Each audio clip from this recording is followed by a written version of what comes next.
नमस्कार, मी Rameshwar Jamge युवाराजे news live मध्ये आपलं मनपूर्वक स्वागत करतो। स्थानिक स्वराज्य संस्थांच्या निवडणुकांचं बिगुल वाजले, प्रचार अंतिम टप्प्यात आलाय आणि 5 वाजता प्रचाराला स्टॉप लागणार आहे। अशामध्येच आज आपल्या सोबत आहेत नांदेड बागळा शहर महानगरपालिकेतील प्रभाग क्रमांक 2 मधील राष्ट्रवादी काँग्रेस पार्टीचे उमेदवार माणिक देशमुख यांचे आई वडील। माणिक देशमुख सर्वसामान्य कुटुंबातून राजकारणात आलेला कार्यकर्ता आणि युवा कार्यकर्ता आहे। प्रभागाच्या विकासासाठी आणि जनतेच्या सेवेसाठी राजकारणात उतरलेत। त्यांच्या बाजूने जनमत ही दिसतंय। याच अनुषंगाने आज आपल्या सोबत आहेत त्यांचे आई वडील। त्यांच्याकडनं जाणून घेऊयात की माणिक देशमुख यांचा संघर्ष काय, राजकारणात येण्यामागचं त्यांचं कारण काय आणि घरामधून त्यांना कशा पद्धतीत पाठिंबा मिळतो।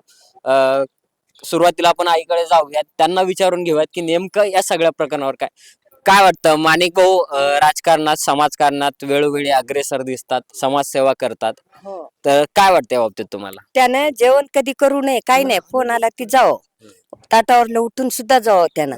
रात्री 12-1 वाजेस्तोवर मी वाट बघत बस त्याची, पण त्यानं कधीच जेवू नये संध्याकाळचं। बेरात्री येऊ 2ला 1ला, हो असं त्यानं त्याची मी वाट बघत बसावं आपली। आता येते लेकरू, मग येते लेकरू, असं करू त्यानं, पण सगळ्याला असं धावते त्यानं। आता काय वाटतं, आता निवडणुकीच्या रिंगणात उतरलेत नगरसेवक पदासाठी, तर काय वाटतं तुम्हाला? जनता त्यांच्या सोबत आहे का नाही, असं काय वाटतं तुम्हाला फिरताना? जनता आहे सोबत, पण आता सगळे मला म्हणायलेत येते येते काय घोर करू नका काकू तुम्ही, असं तसं करू नका म्हणून मला सगळे म्हणायलेत, पण माझ्या मनातले जाईना झाले। आता येऊस तर मला लेकरू धसकीत जीवाला आहे माझा।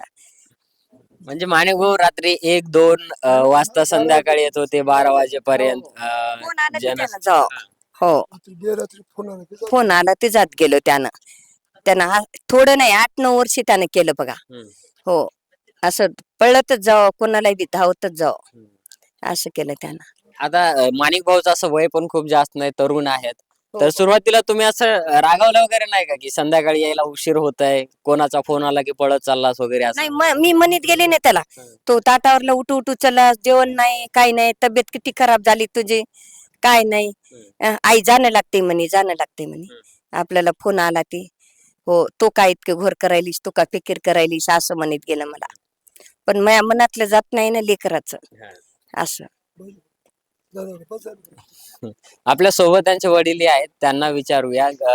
माणिक भाऊ समाजकारणामध्ये होत्यात, समाजकारणामधून आता राजकारणामध्ये आलेत, तर हा पूर्ण एकंदरीत त्यांचा प्रवास कसा होता?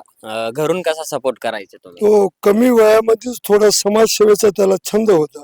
लहानपणी कमी वयात सुद्धा त्या विद्यार्थी होता, त्यावेळेस सुद्धा तो गणपती बसायचा, स्वराज्य स्थापना ह्या त्या बऱ्याच त्याला ते सवय होती की समाजामध्ये राहायचं, आणि नंतर त्याला एकदम समाजामध्ये समाजाचे काम करणं हा त्याचा आनंद आणि छंद होता। असं करत करत थोडंशा राजकीय लोकांसंग राहत होते, आणि मी थोडं रागावायचं, बाबा हे असं बरं नाही, आपण आपलं काही उद्योग करावं, काही करावं, पण त्याला ते म्हणायचे की जनतेचे काम करणं हाच माझा आनंद आहे। विचार पुढचे प्रश्न। जनतेच्या कामामध्येच आनंद आहे म्हणता तुम्ही, म्हणते माणिक भाऊचं तेच धोरण होतं, हो, तर मग आता ते निवडणुकीच्या रिंगणात उतरलेत, कशी आहे परिस्थिती सध्याची? परिस्थिती भयानक कठीण गेली पहिल्यांदा, कारण तो बीजेपीकडे गेला, बीजेपीच्याच लोकांनी त्याला नेलं तिकीट देतो म्हणून, आणि तिकीट दिलं नाही। मधले त्याचे 10-20 दिवस इतके की तो जेवण सुद्धा करत नव्हता, त्यांना धसकी धरली होती। जे आमच्या इथले पहिले उमेदवार होते सतीशरावजी बीजेपीत आल्यामुळं ते यांचं तिकीट हे होऊ लागलं ना। नंतर यानं खूप साहेबाला विनंती केली, आम्ही केली, आमच्या काही माणसाने केली, पण ते सतीशरावला खूप समजावलं आम्ही की बाबा तुम्ही याला सोबत घ्या कार्यकर्ता म्हणून, आणि याला निवडणुकीला उभा करा, आणि तुमची मिसेस घ्या, आणि याला एक ओपनचा उमेदवार म्हणून ठेवा, पण ते काही जमलं नाही, कारण यानं एवढी धसकी खाली की हे जेवण सुद्धा करत नव्हतं, काळात ठण पडलं, त्याची मानसिकता समजा जेवणामध्ये जीव लागत नव्हतं। नंतर आम्ही आई वडील खूपच बेचैन झालो, आणि ते म्हणे मी समाजाचं खूप काम केलेलं आहे, समाज मला खूप काही मदत करणार आहे, पण आता तिकट्याचा प्रश्न उभा राहिला ना। ऐन वेळेला सतीशरावचे जर 5-6 महिन्यांना अगोदर आले असते तर यानं काहीतरी यांची याला जोड लावली असती, पण ऐन वेळेला काही घंट्यामध्ये काम झाले, काही 1-2 दिवसातच घडलं सगळं, त्याच्यामुळे त्याची बेचैनी फार मोठी वाढली होती, आणि आम्हाला आई वडिलांना चिंता पडली. आम्ही आई वडील त्याच्या बाजूलाच झोपायचे, कारण त्यांना थोडस हे झालं ना, त्याला तणावाखाली येत होत. नंतर मग अण्णा हंबर्डे राष्ट्रवादीचे, त्यानंतर यांना नेलं आणि त्यांच्या पक्षामधून प्रताप पाटील साहेबांना तिकीट दिलं, आमदार साहेबांना. अण्णा आमचे पाहुणे आहेत, ते म्हणले घाबरू नका, आम्ही माणिकच्या मागं आहोत. आणि नंतर त्याने तिकीट दिलं नाही. मग थोडस गाडी थोडीशी कशी बी व्यवस्थित झाली, पण माणिकला खूप त्रास झाला. आणि माणिक सोबतच या तिकिटाच्या प्रकरणामध्ये आमच्या आई वडिलांना झोपच नव्हती. असं आमचे 10-11 दिवस बिना झोपीचे गेले. कोणी जेवत नव्हतं बरोबर, काही नाही. ते माणिक तणावाखाली राहत असल्यामुळं ते तिकीट तिकून ते कटल्यामुळे त्यानं खूपच ते मनावर धरलं ते, की माझं तिकीट गेलं बाबा, काय करणार मी. माझी आता काय वाटतं, भाजप मधून तिकीट त्यांना नाकारण्यात आलं, राष्ट्रवादीचं तिकीट भेटलं, मोहन हंबर्डे असतील आणि प्रतापराव पाटील चिखलीकर असतील यांच्या नेतृत्वामध्ये ते ही आताची निवडणूक लढत आहेत. तर गावामधून आणि प्रभागामधून पूर्ण सपोर्ट कसा भेटतोय? तुम्ही फिरताय, माणिक देशमुखच्या पाठीमागे लोक आहेत का? बराच वर्ग त्याच्या पाठीमागे आहे ना. एक तर त्यांचे कार्यकर्त्याचा खूप मोठा संच आहे, कार्यकर्ते खूप आहेत, भरपूर आहेत. आणि दुसरी गोष्ट, त्यानं समाजामध्ये काम केल्यामुळं समाजाने त्याला खूप काही चांगलं समजून लोक त्याला खूप पाठिंबा आले. ज्या वेळेस आम्ही मतदारसंघामध्ये आम्ही नवरा बायको फिरायला गेलो, त्यावेळेस लोक म्हणायचे, काका तुम्ही येऊ नका, आम्ही माणिकच्या पाठीमागू. आणि पक्षाचं बळ खूप मिळालं, राष्ट्रवादीचं, प्रताप पाटील चिखलीकर साहेबांचं, आमदार साहेबांचं खूप मोठं बळ मिळालं. आज मात्र परिस्थिती त्याची व्यवस्थित असं आम्हाला वाटते. जनतेनं खूप प्रतिसाद दिला त्याला. आम्हाला म्हणायचे लोक येऊ नका. हिनं पण फिरली बऱ्याच वार्डामध्ये, ही सुद्धा 10-12 वार्डामध्ये फिरली, पण हिला सुद्धा लोक म्हणले की काकू फिरू नका. आणि मला तर लोकांना म्हणले, काका तुम्ही फिरूच नका, आम्ही माणिकच्या मागं हो, तुम्हाला फिरायची गरज नाही, तुमच्या माणिकला निवडून आणणे हे आमचं काम आणि कर्तव्य आहे म्हणत होते. हो, आज आम्ही थोडं बोला बोला. आता पूर्ण जनता त्यांच्या पाठीमागे आहे. हो आज प्रचाराचा शेवटचा दिवस आहे, 2 दिवसांनी निवडणूक आहे. हो तर मतदानाच्या माध्यमातून नागरिक माणिक भाऊंच्या पाठीमागे आहेत की नाहीत हे ते दाखवतीलच. हो पण महत्वाचा प्रश्न आहे की हे जे समाजकारण करायचे माणिक भाऊ गेले 8 ते 9 वर्ष, या समाजकारणाला पाठिंबा कुठून भेटायचा? घरून कशा पद्धतीत सपोर्ट करायचा? घरून माझे जे वडील आहेत ते पेन्शन वाले आहेत, तो खर्च वगैरे माझे वडील द्यायचे त्याला, 5-25 हजार रुपये महिन्याला खर्चाला द्यायचे. आणि त्याचा मोठा भाऊ एक व्यापारी आहे सिमेंट लोखंडचा, तो थोडाफार खर्च त्याला द्यायचे. मी काय माझ्या माणिकला पैसे द्यायचा नाही, नाही द्यायचा नाही. मग त्याचे आजोबा आणि त्याचा भाऊ त्याला पैसे द्यायचे खर्च पाण्याला. म्हणजे कारण सगळे समाजसेवा घरामधून येणाऱ्या पैशामधून अनेक पैसे खर्चले असतील त्यानं. आम्ही काही म्हणायचं, मी थोडंफार रागावायचं बरं का, हे बरोबर नाही माणिक तुझं म्हणायचं. पण ते आजोबा आणि त्याचे भाऊ जे राम देशमुख, ते त्याला पैसे थोडेफार रसद पुरवायचे. समजा कोणाच्या नळी तुटली, कोणाची टिपी बसवायची, कुठलं चिकोल झाला, ते सौ खर्चाने काम करायचा. आता मी थोडंफार वडील आहे ना, तर त्याच्यावर नाराज व्हायचं, रागावायचं खूप त्याला. पण ते दोघं जण म्हणायचे, तुम्ही रागावू नका, जाऊ द्या, त्याची इच्छा आहे करू द्या म्हणायचं. त्याचे आजोबा त्याला पैसे पुरवायचे. हो, त्याचे आजोबा आणि भाऊ त्याचे पैसे पुरवायचे. म्हणजे त्यांनी जी समाजसेवा केली त्याचं फळ आता भेटलंय. जे राष्ट्रवादी काँग्रेस पार्टीने जे तिकीट दिलं त्याच्या माध्यमातून फळ भेटलं असं वाटतं का? नाही वाटते ना, हजारो कित्येक लोक त्याच्या पाठीमागे. जेव्हा लोक आम्हाला रस्त्यानं सुद्धा फिरत होते, काका बेजार होऊ नका, आम्ही माणिकच्या पाठीमागू, असे मला बरेच जण, मी ज्या वेळेस वार्डामध्ये थोडंफार फिरलो मुलाला मदत म्हणून, त्यावेळेस लोकांनी मला रोखलं, फिरू नका काका, बेजार होऊ नका म्हणलं, आम्ही सगळेजण माणिकच्या पाठीमागू म्हणलं, तुम्ही टेन्शन घेऊ नका म्हणले माणिकचं. तुम्ही काय सांगाल आमच्या चॅनलच्या माध्यमातून या प्रभागातील नागरिकांना माणिक भाऊसाठी काय सांगाल तुम्ही?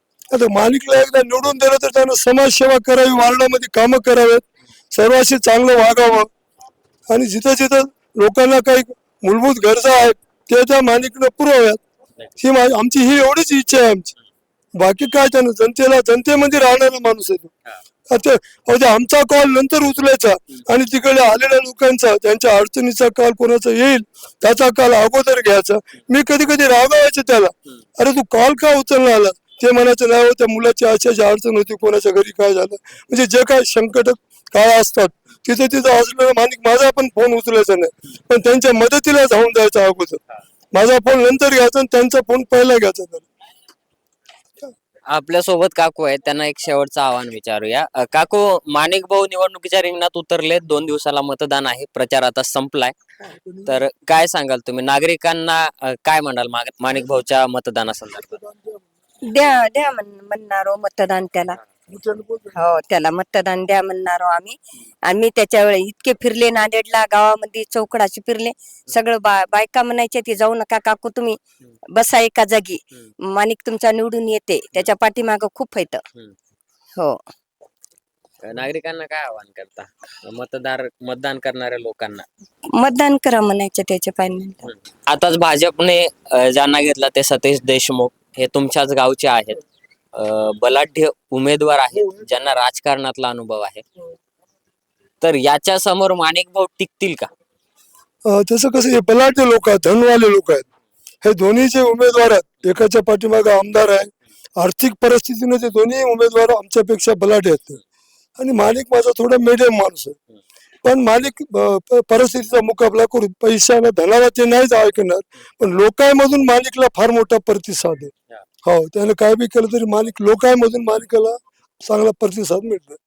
आता दोन्ही उमेदवार बलाढ्य आहेत. एक सतीशराव देशमुख बी मोठा माणूस आहे, आमचे सचिनराव बी मोठे माणसं आहेत. म्हणजे सैन्याचा उमेदवार मोठा आहे आणि बीजेपीचा उमेदवार मोठा आहे. आणि हा माणिक हा सर्वसामान्य उमेदवार आहे, सर्वसामान्य घरचा उमेदवार आहे. आणि निश्चित लोक त्यांना मतदान करतील, लोकांच्या बोलण्यावरून, करण्यावरून आणि समाजकार्यावरून, असं आम्हाला खातर आहे. नक्की मतदान करणार लोक माणिकला, माणिकच्या पूर्ण पॅनलला मतदान करणार. माणिक एकटा निवडून येणार नाही, माणिकच्या पॅनल निवडून येणार म्हणून अशी आम्हाला आशा वाटते. मला लोकांच्या वागण्यावरून समजा किंवा आम्ही प्रतिसादावरून अशी आम्हाला आशा वाटते. तरोडा, बुद्रुक आणि हे जे प्रभाग आहे, प्रभाग क्रमांक 2चा विचार करायला गेलं तर सगळे तरोड्यातलेच लोक एकमेकांच्या विरोधातले आहेत, एकमेकांच्या विरोधात उभं टाकलेत वेगवेगळ्या पक्षाच्या माध्यमातून.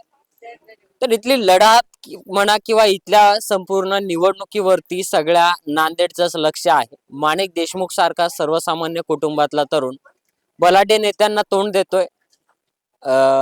आपलं जे काही जनसेवा आहे, या जनसेवेच्या माध्यमातून निवडणुकीच्या रिंगणात उतरले आणि त्यांचे आई वडील आपल्या सोबत होते. त्यांच्या सोबत आपण संवाद साधला आणि जाणून घेतलं की माणिक देशमुख यांचा राजकारणात येण्यामागचा संघर्ष काय होता आणि कशा पद्धतीत ते समाजकारणातून राजकारणात आले आणि लोकांचा कसा प्रतिसाद मिळतो. याविषयी तुम्हाला काय वाटतं? तरोडा बुद्रुक प्रभाग क्रमांक 2 मधून कोणाचा विजय होईल आणि माणिक देशमुख यांच्या पाठीमागे लोक राहतील का, ते आम्हाला कमेंट करून सांगा. आणि असेच तुमच्या भागातील नवनवीन व्हिडिओ पाहण्यासाठी पाहत रहा युवा राज्य न्यूज लाईव्ह. बातमीची प्रभाव पाडेल. रामेश्वर जामगे, कॅमेरामन अभिषेक सोबत, युवा राज्य न्यूज लाईव्ह, नांदेड.